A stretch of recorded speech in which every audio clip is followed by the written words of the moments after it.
গতকাল অর্থাৎ বৃহস্পতিবার রাত থেকে প্রবল বৃষ্টিপাত শুরু হয় ঝাড়গ্রাম জেলা জুড়ে। সেই বৃষ্টির দরুন বৃহস্পতিবার সকালে ঝাড়গ্রাম শহরে জেলা শাসকের অফিস সংলগ্ন ট্রেজারি বিল্ডিং এর পাশে রাস্তার পাশে থাকা একটি শতাব্দী প্রাচীন বটগাছ মাটি উপড়ে রাস্তার উপর পড়ে যায়। শতাব্দী প্রাচীন বটগাছের ডালপালার আয়তন বিশাল থাকায় সুভাষ পার্কের মোড় থেকে জেলখানা মোড় যাওয়ার রাস্তা পুরোপুরি বন্ধ হয়ে যায়। রাস্তার পাশে থাকা বিদ্যুতের পিলার ভেঙে গিয়ে বিদ্যুৎ সংযোগ বিচ্ছিন্ন হয়ে যায় এলাকায়।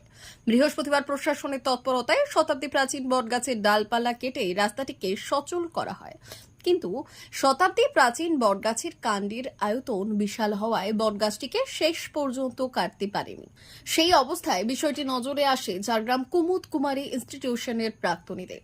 তারা দেখে বটগাছের কিছুটা অংশ এখনো মাটিতে লেগে রয়েছে।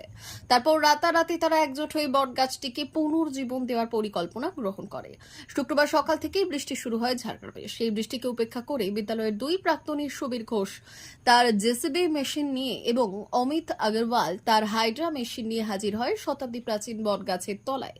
ইতিমধ্যেই জমায়েত হয়ে যায় বিদ্যালয়ের অন্যান্য প্রাক্তনীদের। তারপরই শুরু হয় অপারেশন। জেসিবি মেশিন দিয়ে বটগাছের তলায় মাটি খোঁড়া হয়। তারপর জেসিবি ও হাইড্রা মেশিন দিয়ে মাটিতে পড়ে থাকা বটগাছটিকে বেঁধে সোজা করা হয়।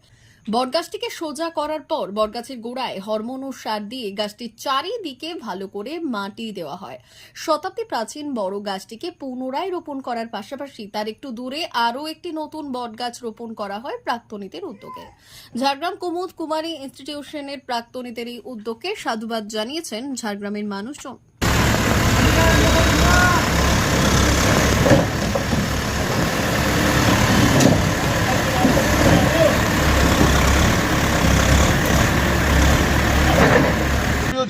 জয়দীপ ঘোষ সে জেসিবির ব্যবস্থা করেছে, আমাদের অমিত আগরওয়ালদা সে হাইড্রার ব্যবস্থা করেছে এবং এখানে তমালদা ও সারটার নিয়ে এসছে, সন্দীপদা ওরা গাছ নিয়ে এসছে, আমাদের ভাগনাদা মানে অরুণাবদা সে বাঁশ নিয়ে এসছে। তো যাই হোক, আমরা সবাই মিলে, গণেশদা আমাদের সাথে উপস্থিত আছে, ইলা কাকিমা আমাদের মধ্যে উপস্থিত আছেন, এরা সবাই মিলে আমরা উদ্যোগ নিয়ে আজকে সেই গাছটাকে, শতাব্দী প্রাচীন গাছটাকে আবার প্রতিস্থাপন করলাম। পেছনে আপনারা ছবি দেখতে পাচ্ছেন এবং তার সাথে সাথে একটি বড় বটগাছের চারা আমরা সেটাকেও নতুনভাবে লাগালাম এবং এই দুটো গাছকে আমরা রক্ষণাবেক্ষণ করব।